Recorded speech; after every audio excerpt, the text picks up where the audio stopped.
I'm trying to do things a little bit shorter so that way we have time to adjust to whatever we need to and trying to keep them to a couple of weeks.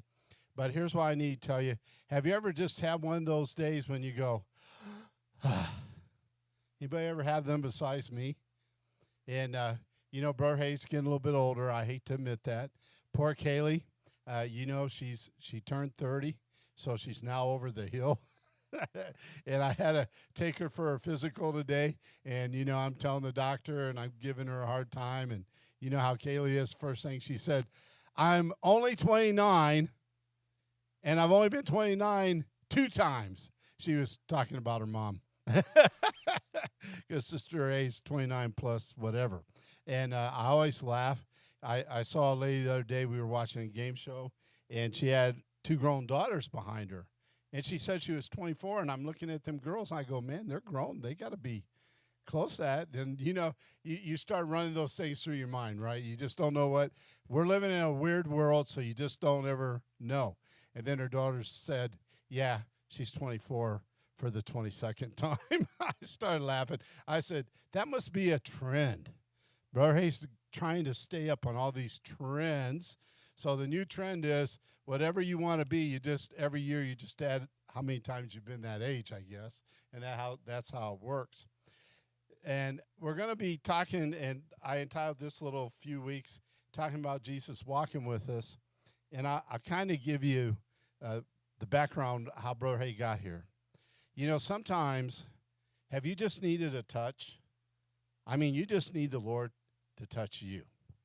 I'm not talking about praying for him to touch somebody else or, something over here or ask him, but you just need a touch. And I guess one of the songs I woke up the other day and it was on my mind and stay there a few days. And I don't know if it's a country song I'm pretty sure it was a country song. Don't hold Brother Hay accountable. I don't know any artist. If it is a Christian song, I should have had Kaylee stay. She could have told me.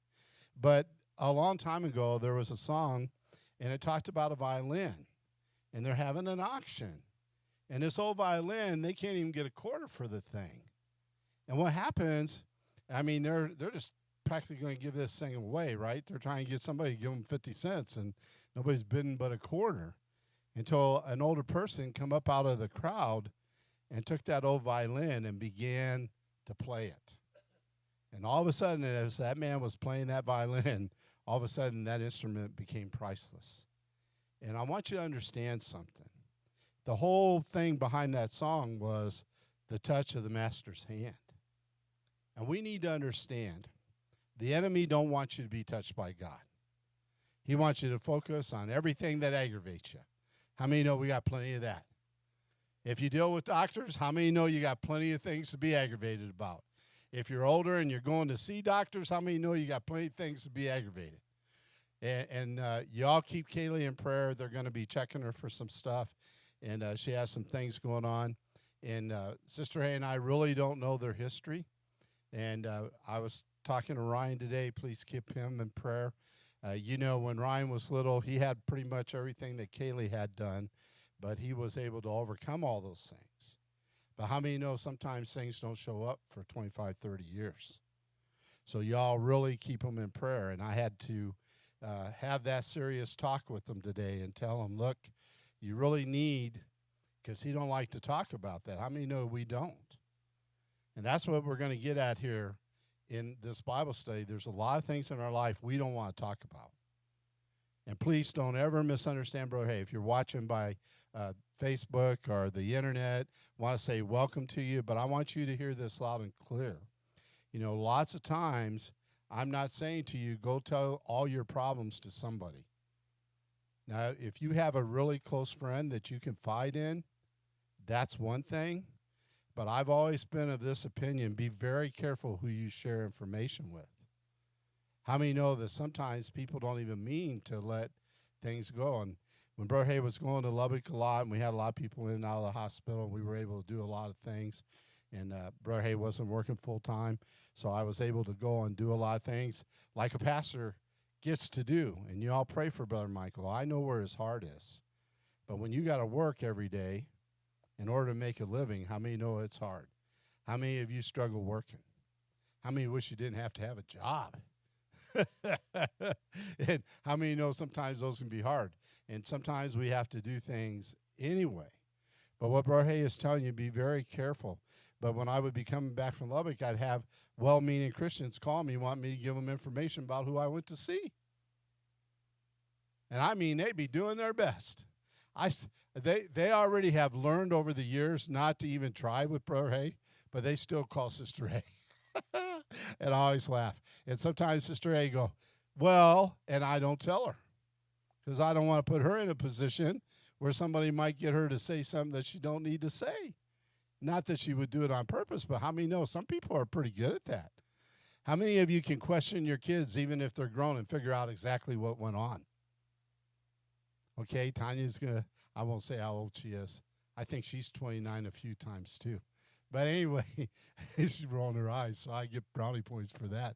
But anyhow, I could tell you can ask her. Sometimes I'll say, Tanya, what's wrong? And what's your favorite answer? Nothing. And Dad goes, really? And usually it takes about how long before it comes out?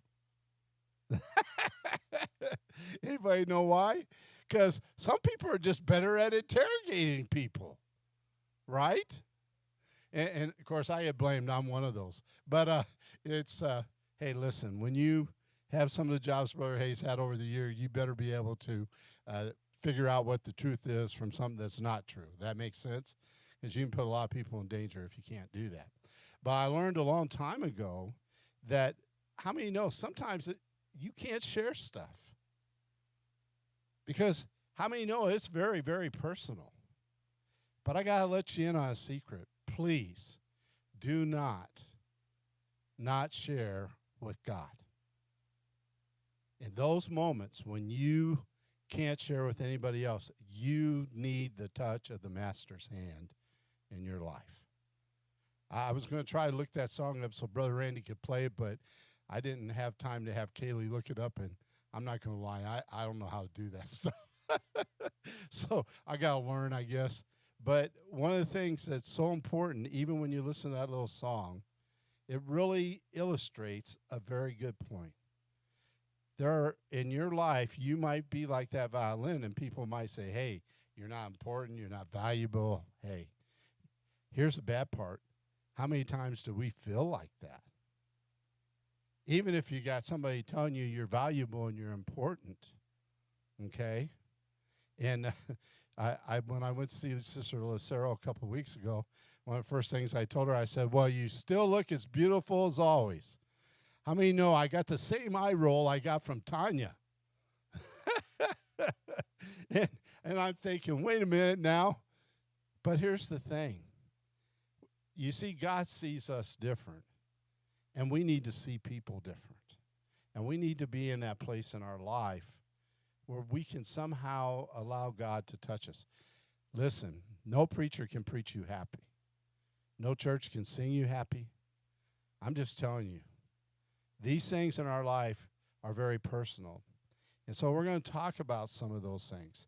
And the very first thing I have on your paper is I have written out the scripture. It's found in Isaiah 43, 1 and 2. It says, but now thus saith the Lord who created you, O Jacob, he who formed you, Israel. Fear not, I've redeemed you. I've called you by your name. You are mine. When you pass through the waters, I'll be with you. Through the rivers, they will not overflow you. When you walk through the fire, you shall not be burned, nor shall any flame scorch you. And I know that we talk about the Hebrew children and being in the fiery furnace. It's one of those stories we all like, and they're all very encouraging. But let me ask you a question. How many times when you're in the midst of the fire, it's hard to see the fourth man walking? I'm just being honest with you, okay? Do you know that sometimes people standing outside of your fire are like Nebuchadnezzar? They look into your life, and you can't see it, but they can see the fourth man walking in your life. And you say, bro, hey, what are you talking about? Sometimes you don't realize how important your walk is with the Lord. If you have children in your life, it's real important because how you handle things, they see. when they can see you somehow put one foot in front of the other and keep going forward. I don't know how many of you were listening when the little one was talking about Sylvia. I hope you were listening. If that don't touch your heart, man, there's nothing Brother Hay can do. Okay? I can't come up with anything better than what a little child can. But you remember what she said? Pray for my grandma. I haven't got to see her for a while, but she's getting stronger, and maybe she can walk on her own to the restroom. I want you to think about that through the eyes of that child. Her grandma brought her to church before she hardly could walk, okay? And she did all the way up until all these things started happening. When you lose a loved one, we'll talk about that as we go along. All these issues in our life are tough. Not only are they tough, Fred, they can be those things that just overpower you. But I listened to that little child, and here's what I know. If you asked her who touched her grandma, you know what she's going to tell you? Because her grandma has had that fourth man walking alongside of her in her life. And although some people, maybe Sister Sylvia, and sometimes how many know when you're going through that, you can't always see. The fire kind of takes your vision away. It overwhelms you. But here's a little child standing outside the furnace of the trial that she's going through. And I know that sometimes we don't think, sometimes we get so cute with our preaching, and we get so involved, and I think we got to be careful, Fred. I think we make things so much more difficult than what they need to be. But when you have that little child, she's looking into that flame where her grandma's going through a real fire.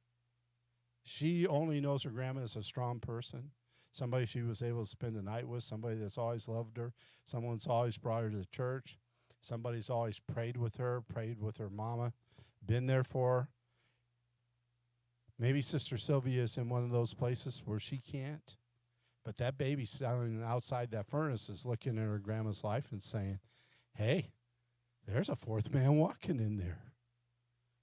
How many think we need to remember who goes with us? Man, it's hard.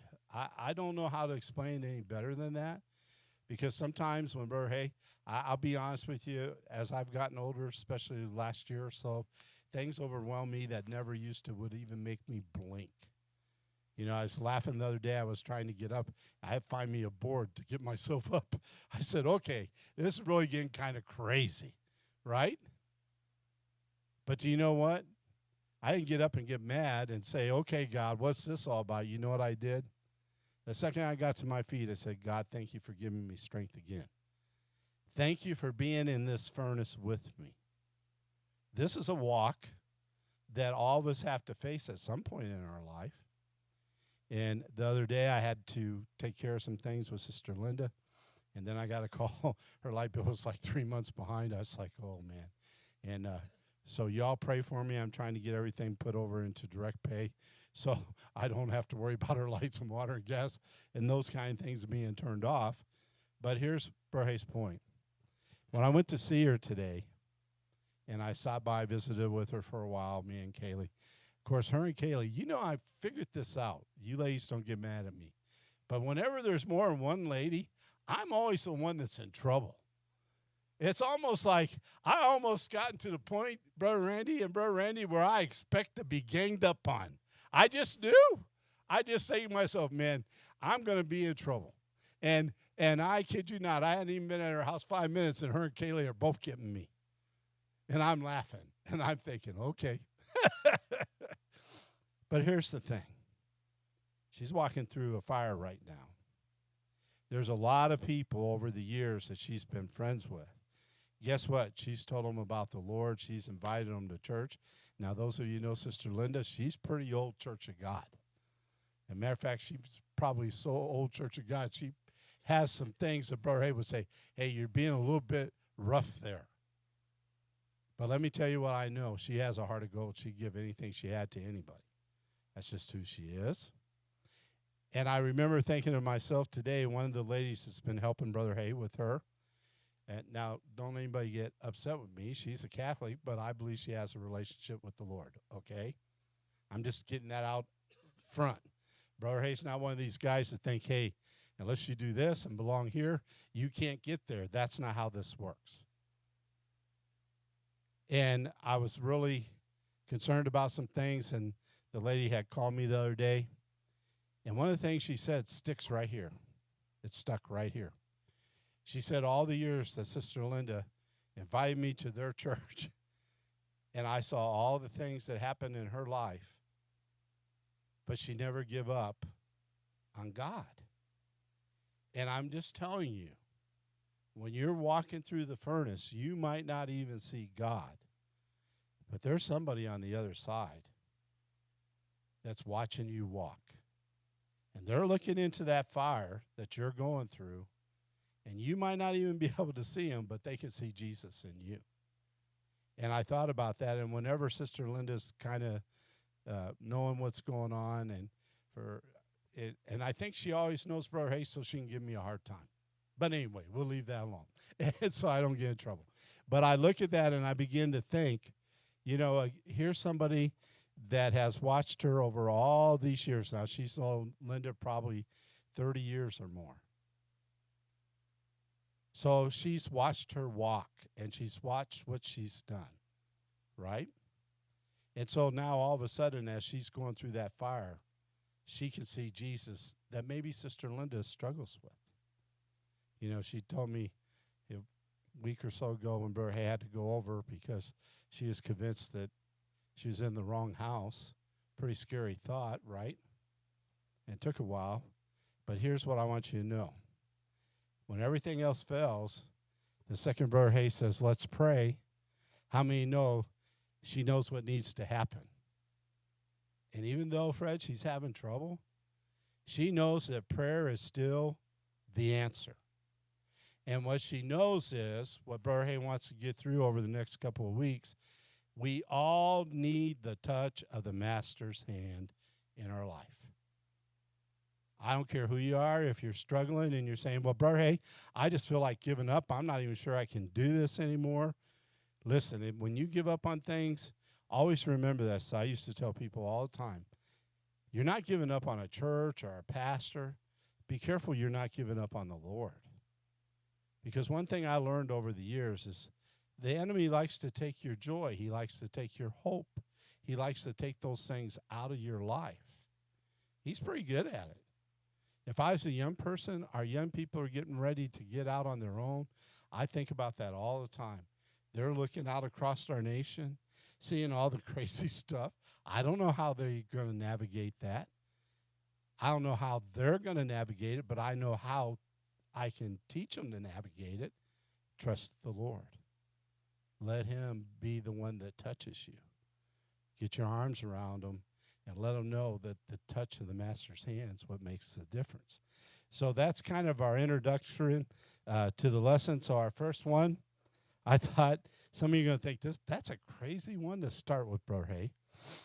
But here's what it is. How many know that Jesus knows all our hurts? How many of you have hurts that you haven't even shared with your most intimate friend? How many of us have hurts that we haven't shared with anybody? Some things we just keep to ourselves. Okay, they're not for public consumption. Sometimes they're not even for those that are closest to us consumption. Whether we are not sure they could understand or whatever the reasoning might be. But I want to remind you that Jesus is somebody that understands our hurt. And we're going to pick this up, and this is a woman that was at the well. And Jesus tells her, hey, go call your husband and come back. And, of course, she, says that she don't have one. And then Jesus, I love this. He says, in fact, you're telling the truth. You have had 5 husbands, and the one that you're with is not your husband, and you have spoken truthfully. Now, I want you to think about this lady. If she was married 5 times, how many think she had some hurt in her life? I want you to think about that for a minute. Just to go through 5 relationships, For Yep, anyway, I'm not even going to go there.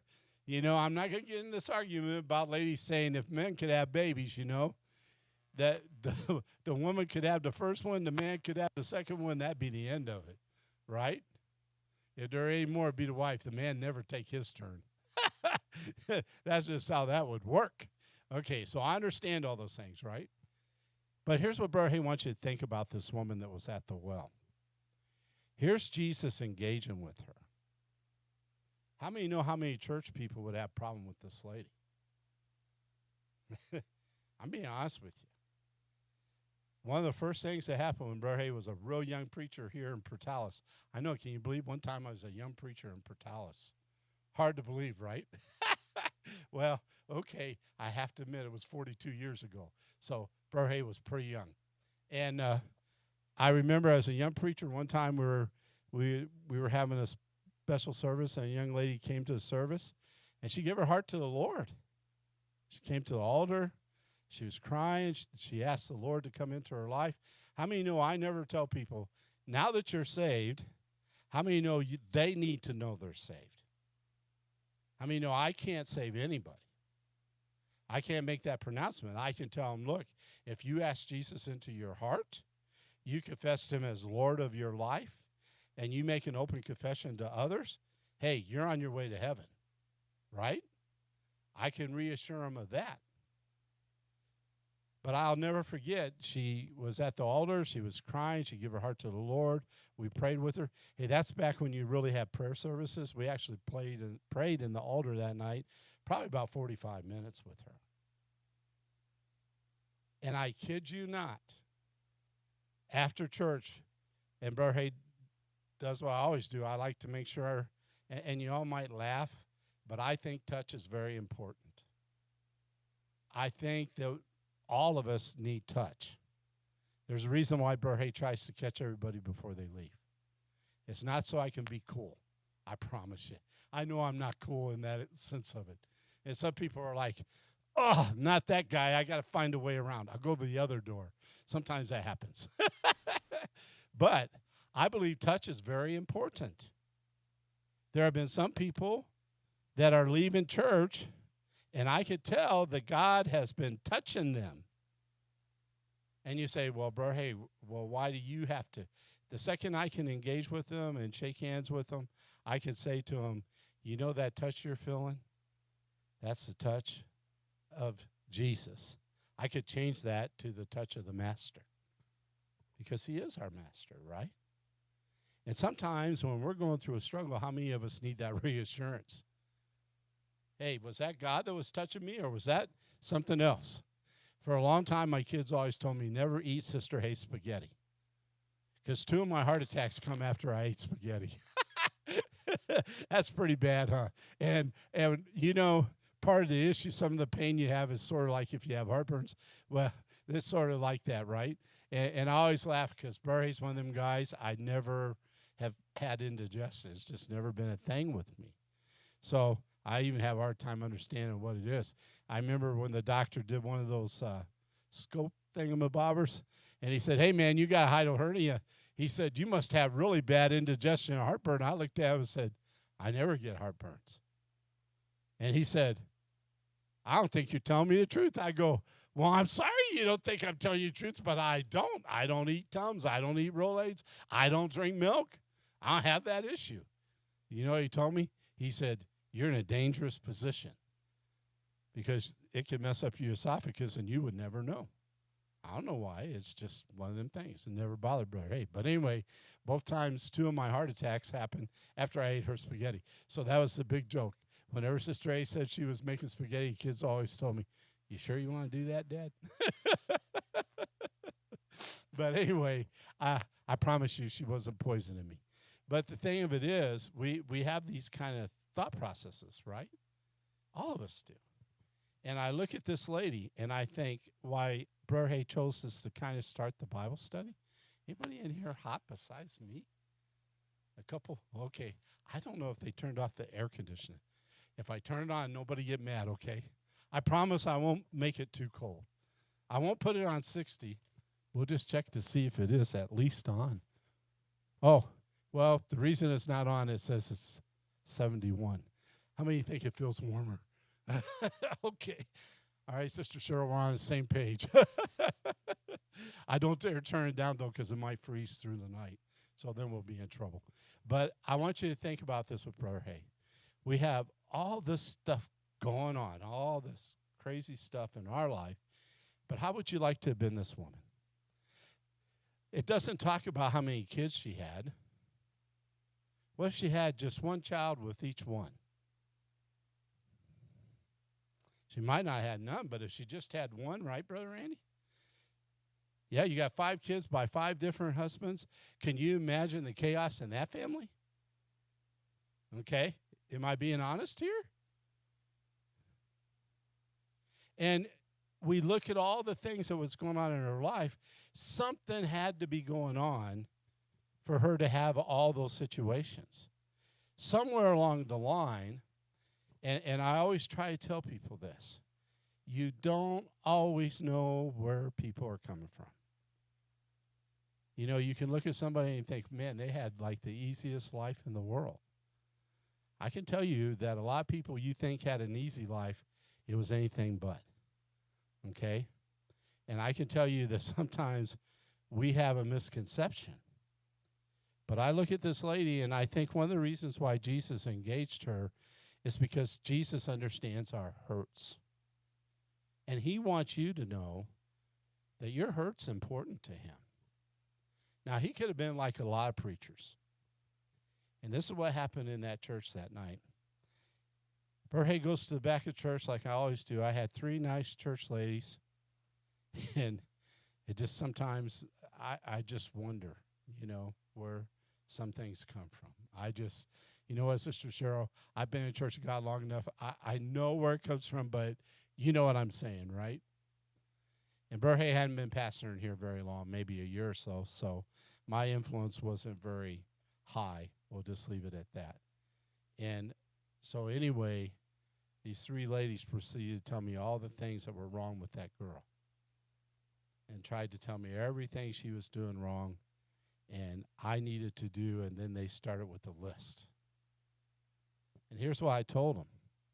Most of them all passed away now, so don't try to figure out who it is. They're most all gone. And I remember looking them right in the eye. I said, well, that's who she was yesterday. That's not who she is right now. Boy. Then I got the next lecture. Well, you know, Brother Hay, just because somebody cries don't mean, okay, I understand that. I understand all the things that they were telling me, okay? But I used to love Brother O'Neill's answer.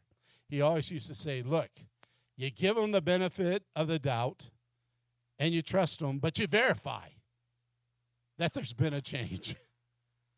You know how you tell? If someone tells you that they have a relationship with the Lord, how many think there got to be some changes in their life? Now, some of those changes might be slow in coming, but they will. One time we used to have the singing group come through the church. They became kind of famous. They didn't come anymore, and I don't know whatever happened to them where they're at now. But anyway, they used to come, and one of the ladies that was in the singing group, she was giving her testimony one night. Before she became a Christian, she sang in bars. That's how she made her living. She played music and she sang, and the Lord got a hold of her, and she gave her life over to Jesus. How many know immediately when the church ladies, as Brother Hay used to always call them, would be waiting in the back, right? And she said in her testimony, what was so funny is she didn't know that what she was doing was wrong. That's how she made her living. How many know probably not the best environment for a Christian is to be playing in nightclubs and bars, right? Probably not the best thing to do. But she didn't know. But she gave her heart to the Lord. She knew that God had touched her. She had had the touch of the Master's hand in that life. And, of course, all the nice people began to tell her all these things. How many know all of a sudden she's overwhelmed? And how many know that she ended up being really hurt? If somebody like this lady came up to most preachers, luckily she came to Jesus. Jesus interacted with her because he saw through all the other stuff and saw her hurt. Now, he didn't want her to stay there, but he didn't let her past influence where she could go. I want you to think of that. All of a sudden in her life, I love this part, she could go from where she'd never been before. All of a sudden, all that hurt could be left behind because Jesus is pretty good about that. Hey, you know what? You've been forgiven. Now don't go out and keep doing the same thing, obviously, right? But what happened with this young lady was she said, she just kept doing what she always was doing. She just kept playing music like she always had played. She didn't know. And she said about 2 months after she had given her heart to the Lord, she was playing someplace in some town. And I love this part. She went to a little bitty church. Everybody thinks little churches are not important. Listen, she didn't go somewhere that had the perfect music. How many? Bert Hayes been around for so long, I've watched all the iterations in the church for the last 60 years. I remember when a church was judged by how big its organ was. Y'all think Brother Hayes crazy? You just go look some of that stuff up on YouTube, and churches would be trying to see who could outdo who to have the biggest organ. I don't even know if any churches have organs anymore. And I remember when poor Brother Michael was first pastoring over in Clovis, they had a piano and an organ. And I told him, it was so funny. He hadn't been there very long, so they just wanted him to move the organ out. He didn't think it was no big deal. How many know it was a big deal? He got his first lesson of being a pastor. And I started laughing, and I taught to him and kind of helped him through some of that until eventually he didn't have to do getting away with it. The people were willing to do away with it. But I remember when choirs were everything. The bigger your church choir, the more powerful your church was. Right? All the stages, Brother Randy, were made in such a way where, if you had a choir of 150 people, you were just uptown. And you know what? I'm not telling you a story. I'm just telling you the way it was. And please don't get upset, Brother. Hey, one time I wasn't very old. I hadn't been, I've been preaching here, so I'm trying to figure out I guess I've been preaching about 10, 15 years. I went to a church in Colorado. And I'll never forget, it was Church of God. And it was a pretty good-sized church. And all of a sudden, the person leading songs came out in a pair of sandals. And I'm just looking at this guy like, whoa. You know what? I start thinking, Sister Cheryl, I'm like, am I like in the right place here? And I had to get past my own thought processes a little bit. The guy was a good song leader, okay. But that was kind of when the trend started changing. And you know what? The next thing you knew, all the choirs were gone. And it hadn't been that long ago. Sister Cheryl grew up in the Church of God in Roswell, and I can tell you she knows exactly what I'm talking about. That was a big deal. In Artesian, when they were building that church, they built theirs after we built this one, and they spent, I don't know how many thousands and thousands of dollars for sound equipment and all this kind of stuff. And nowadays they ran wires. In case y'all don't know, we have wires up here so you can plug in microphones, so you didn't have to do cords, all that kind of stuff. But I just want you to understand what Brother Hay. It's so funny because that's how a church was judged. And all of a sudden, who had the most musical instruments? I can't think of the guy's name that had the glass cathedral. But, man, that guy had one of the best orchestras I ever seen in my life in a church. Now, they didn't play Brother Hayes kind of music, okay? All right, I'll admit I can handle some kind of a soft rock country kind of guy, and, I do the old-fashioned Southern rock. Is that going to get me out of trouble maybe? But anyway, I like the Southern gospel kind of stuff. But anyway, that makes sense to Cheryl. That's kind of Brother Hayes slant. But anyhow, I looked at that, and all of a sudden, I remember going to that church and seeing that guy in a pair of sandals and a guitar. And there wasn't nothing else behind them. There was no choir. I thought, man, they got all these people. They don't even have a choir. I wonder what that's all about. Do you know within a few years, have you all noticed how everything's changed? Have you noticed in the big churches, they don't have the choirs anymore? They're gone. It's an exception to the rule for them to have a choir. Probably depends on what denomination you are, but in the Pentecostal ranks, the Southern Baptist ranks, as big as Dr. Jeremiah's church is, I never seen a choir there. Their stages are completely cleared off. The biggest independent Pentecostal church in Clovis, Faith Family, their stage is completely empty. They had nothing up there except a guy with a guitar and a little keyboard like that. That's it. None of the other stuff. And I go, man, isn't it funny how all that stuff changed? And so what I'm trying to get to you or say to you tonight is, you know, sometimes we're looking in the wrong places for the answer. The answer isn't going and find a place that has all these bells and whistles. The answer is go and find the touch of the Master's hand. But here's what I got to tell you.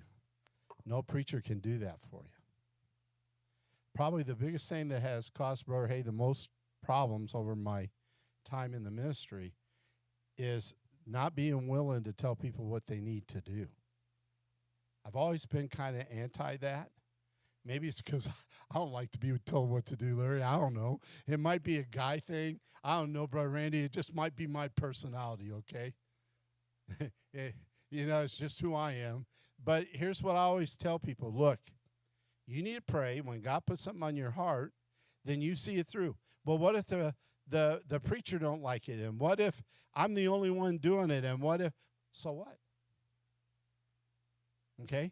When Sister Cheryl gets up to lead songs on Sunday morning, I promise you, it has to be from her heart. Because sometimes I'm on their side. Because, see, Brother Hayes been up there enough to know. I haven't been for the last 10 years, but I've been up there enough to know. Sometimes you look out and you go, this is scary. I don't even see anybody smiling. I'm not sure what the point is. Can I let you in on a secret, Sister Cheryl? You might be standing in a fire right there, and you might not see Jesus beside you, but somebody back here might be looking at you and saying, I know that there's a fourth man up there with them. I want you to think about that. It's so important for us to start recognize that. But sometimes our hurts can be so strong.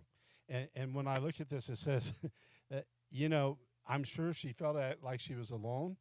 If you got 5 husbands, I don't know if you could ever feel too much alone. Somebody's probably always getting after you about something, right? And if there were kids involved, how many know that probably even got worse? But it says, how many times do we feel like we don't even have any hope? Can you be, I'm like Sister Cheryl after the first one, I don't know, I think I'd probably give up on that deal. Okay.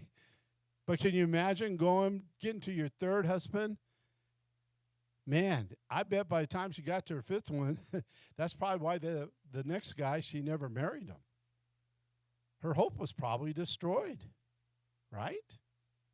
She needed the touch of the Master's hand in her life because all the bad things begin to build up. You know, I used to tell people all the time when they have problems in their marriage, and I believe this with all my heart, there are times when people are getting a divorce. You've all seen it on TV. Somebody's going through a divorce, and they'll spend $100,000 trying to decide who gets the $50 dog. Am I telling the truth? Right? Man, if you're going to spend that much money to keep the dog, go buy you 10 more. Right? At some point, it's like, just let them have the dog. Okay? At best, that dog might live to be 15, 20 years old. In some cases, these dogs are 10 or 12 years old that they're arguing over. How many know it has nothing to do with the dog? It has to do with the hurt that's involved in that life. That makes sense? You hurt me, I'm hurting you back. Okay? And so when I look at this, the very first thing that I wanted to talk to you about was this. And it says Jesus wasn't afraid to engage her where she was at. And this is where I want to kind of end up tonight, and I want you to think about this with me. When you're at your very lowest in your life, that's when the Master wants to engage with you. If you're watching by Facebook or the internet, I want to tell you straight up, if you're struggling, Jesus wants to engage with you right where you're at, from the youngest one in here to the oldest. When you're struggling, he wants to engage with you. The problem is, how hard is it for us sometimes to allow him to engage in our life because of all the things that's stacked up? Okay, I can't answer for every dad that's been a bad dad. How many know I can't answer for every mom that's been a bad mom? I told somebody a few weeks ago, I go, look, man, you're 60-some years old. You've been out on your own since you were 18 years old. Probably, you did what you wanted way before that. You've been on your own for 50 years, and you're still blaming your mom and dad for what you're doing? Can I tell you what it's all about? There's a hurt there. And that hurt hasn't been able to be engaged, and they won't even let God come in and engage it. And let me tell you a secret here that I learned a long time ago. Jesus is not afraid to engage you right where you're at. Most preachers would have never engaged this lady. We'd had a lot of church ladies like Brother Hayes known over the years.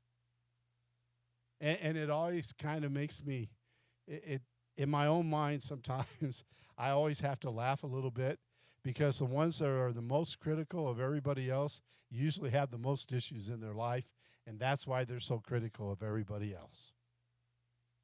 The reason they try to find fault is because they haven't dealt with their own issues in their own life. One of the preachers that gave me a hard time when my oldest daughter was divorced, and I remember a lot of people being really ugly to Brother Hay. Can't believe you allowed your daughter to get a divorce. I'm thinking, what do I got to do with that? She's a grown woman. I guess I could have tied her up maybe. I don't know. But listen, I didn't have a problem with her getting a divorce. She was married to a guy that would take her and the baby out there to the little rest area with the pistol and play Russian roulette with them. How many think there's worse things than a divorce? His brother killed 2 people here in Portales. So I'm just telling you, it wouldn't be beyond the realm of possibility for that to have happened to her. And I remember telling those people, because she wanted to get remarried, and the first thing is she's thinking, man, if she gets remarried, that's it. She'll never be able to talk to me, and I'll never talk to her. I don't know how these people think Brother Hayes like that. Y'all have known me a long time. Sister Cheryl, you've known me a long time now. Have you ever seen me be like that? Ever? Brother Randy, you've known me since you were really young. And, I've never been that way. A long time since I was a kid. But anyway. Yeah, we were just babies. We met at day school or daycare or whatever. I better quit while I'm ahead, right? But anyway, here's Brother Hayes' point. I remember one of the people who gave me the hardest time, and I told my daughter, I said, look, I'm going to do your wedding. And she looked at me, well, Dad, you're going to get in trouble. I said, with who? With who? How many know I could have piled on to the hurt she already had? I had to make a decision not to be that person. Jesus, when he met this woman, he could have railed on her for the 5 husbands and the one she was living with. He didn't do that. He did not do that. He met her right where she was at probably the lowest point in her life. And you know what I love about Jesus? He's never been afraid to get his hands dirty. How many of us are afraid to get our hands dirty? And here's the problem. The enemy will give you 8 million reasons why you can't do what you need to do. And it'll always focus on somebody else. But you need the touch of the Master in your hand. See, when Brother Hayes teaching, I'm not very good at preaching anymore. I'm not able to keep myself together as long as I should probably. And if I go off while I'm teaching you, if you notice on the internet, just holler at me and get me back on track. I won't get mad, I promise. And But I want you to understand with me that I never feel the touch of the Master's hand more than when I'm sharing God's word. I never feel the touch of his hand more, Brother Randy, when I have mercy on somebody else. But to make a long story short, one of the preachers said, give Brother Hay the hardest time over my daughter. Matter of fact, they were going to kind of have like this little rebellion against me, I guess, and talk about taking my credentials for marrying somebody who'd been married before and all that kind of stuff, right? How many know sometimes you got to be willing to step up to a challenge? All right, was not afraid of that in the least. I figured it out early on that God's way isn't always going to direct you to be in favor with those that are in power. Can I tell you, as a pastor, there are a lot of times that I was on the wrong side of a lot of people, but it was okay. You know, I can be honest with you, and I've always been proud of Michael and Donna for hanging in there with Sister Irene. I want you to know that started with Irene way before Lester ever passed. Sometimes Brother Lester could drive you crazy. I used to love that guy so much, but I was going to say he's kind of like my Kaylee. But anyway, I just remember he used to drive me crazy. He would run out of gas all the time. And you see this guy out of gas, right? And you kind of feel sorry for him because you know they don't have much. But I kid you not, Larry, he mowed yards. One time this guy's out of gas. I run across him. I don't know, I was going somewhere doing something. I see him, so I stop. He said, the way he talked was really funny. I'm not going to try and imitate that. But anyway, I took him to get some gas. So we get to the gas station. He's got a 1-gallon can of gas can, right? I kid you not. I bet he pulls out $300 in his hand. So he puts the dollar in the gas can. And I take him back. We get in his car. We get his car going. I said, you want me to follow you to the gas station so you can put some gas in there? He said, no, I'd be good for a couple of days. I used to think, something wrong with this guy, but hey, you know, everybody's got their challenge in life. That's just how he was. But even way before Irene got like she did, there were people that would come to Brother Hay, and after Brother Hay to Brother Michael. And, of course, he passed before Brother Michael took the church over. But they would come to me and say, you know, if you just get rid of Lester and Irene, more people come to your church. And I used to always think to myself, and please don't get mad at me, but I always used to think to myself, there's going to be a lot of uncomfortable people in heaven. Would you agree with me? Have you ever thought about that? Nothing against the Church of Christ, okay? I have a lot of friends in the Church of Christ. I preached in their biggest church over here before, okay? I have nothing. I love them guys, but I promise you that they think they're the only ones going to heaven. And if you're not Church of Christ, you're not going. I mean, there's jokes about that. Hey, you know, shh, be quiet. Well, who's in that room? Shh, be quiet. That's Church of Christ people. They think they're up here by themselves. It's funny. But here's Brother Hayes' point. Do you really think heaven's going to be like that? Do you? How many know that I think, Fred, there's going to be people that are not even expected to be there? And I know we're almost out of time, but I got to give you the illustration from the Bible. The king had a wedding, invited all these people. And guess what? They didn't show up. Y'all remember that in the little parable? You remember what the king did? He said, hey, you go out there and just find a whole bunch of people and you bring them to the party. Now, there was one caveat.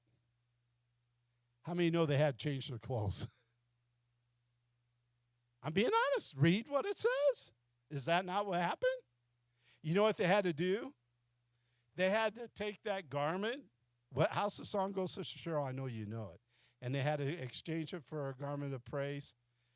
Lift up those heavy hands, shake those bands, whatever. Anyway, it's a good old-fashioned Christian song. I'm trying to think of it in my mind. I'm not as good as I used to be at that stuff. But here's Brother Hayes' point. Everybody that he put a garment on went into the wedding, and it was good. Fred, if they tried to sneak in there, they got in a lot of trouble. And guess what?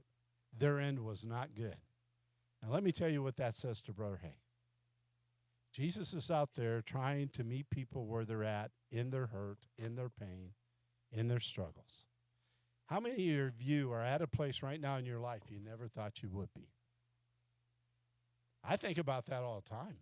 I never thought I'd have a grandson living with me. I never thought. Right? I love him to death. Although the mutiny is pretty strong in my house. You know, it's Doris and Tanya and Kaylee and him all against me now. I told Tanya she should have went ahead and had twins, have one girl and one boy. I said at least maybe somebody would be on my side. And then I got to think about Brother Eddie. I go, nah, just one more to be in that other group. But here's the deal. I'm not in the same place I thought I would be 10 years ago. I promise you, when Sister Hayes' mama passed, we never thought we'd be in that place. And we're going to talk about some of those things as we go in through this Bible study. But here's what you got to remember. Brother Randy, at those times and those places of hurt, that's where God wants to meet you. He wants you to know in those places, he not only was there, but he wants to touch you. When you're up there singing Sister Cheryl and everybody looks like, hey, you got to think about whose hand's touching you. And you know what happens? It's like one time somebody told me, well, Brother, hey, how in the world did you ever preach to 3 people? I said, you know what? It was really easier. Because 3 people, hopefully you can get 1 on your side, right? That's pretty good. And if you get 2 out of 3, man, you're just like uptown. Now, sometimes you might not have any of them. I remember him telling me one time, you really think you need to preach, Brother? Hey, can we just go home?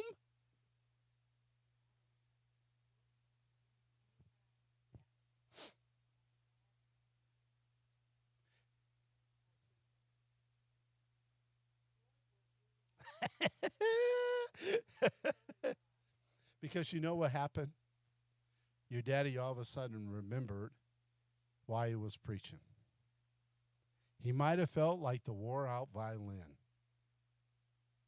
But when the master took it and he begins to tweak the strings and he begins to tune it up, and then all of a sudden that master begins to play, can I tell you, all of a sudden, even in that song, it talks about the value of that, and all of a sudden it become more valuable than anything else they auctioned.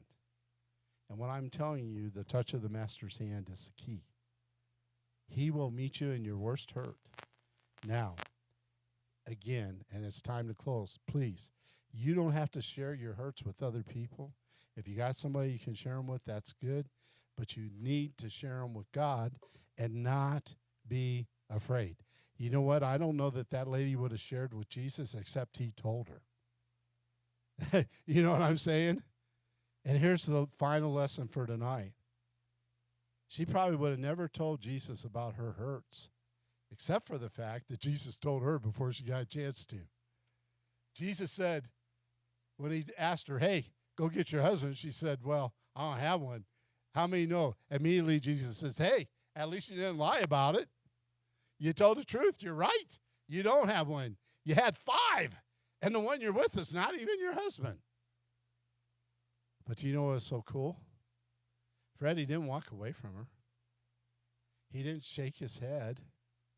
He didn't give her a lecture. He ministered to her. And you know what people need in our world right now more than ever before?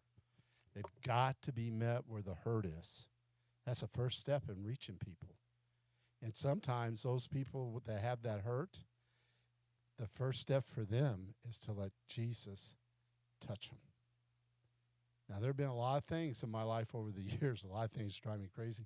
When I was thinking about that song and putting this together, I thought about a lot of times in my life when I said, man, I'm not sure this is worth it. I don't know that I need this.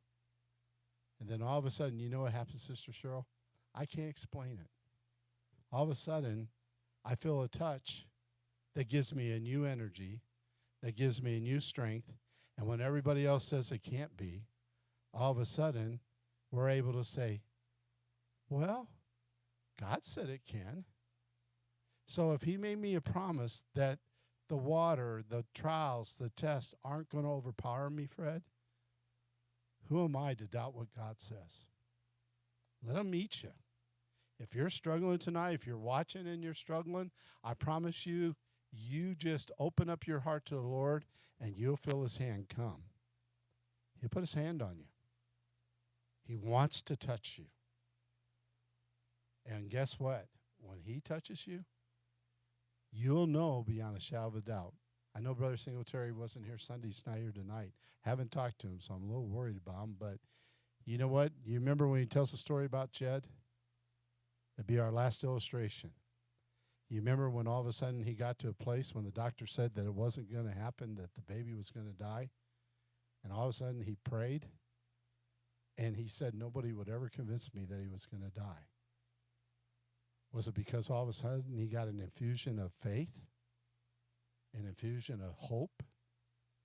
He says, Cheryl, we got a touch from the master's hand.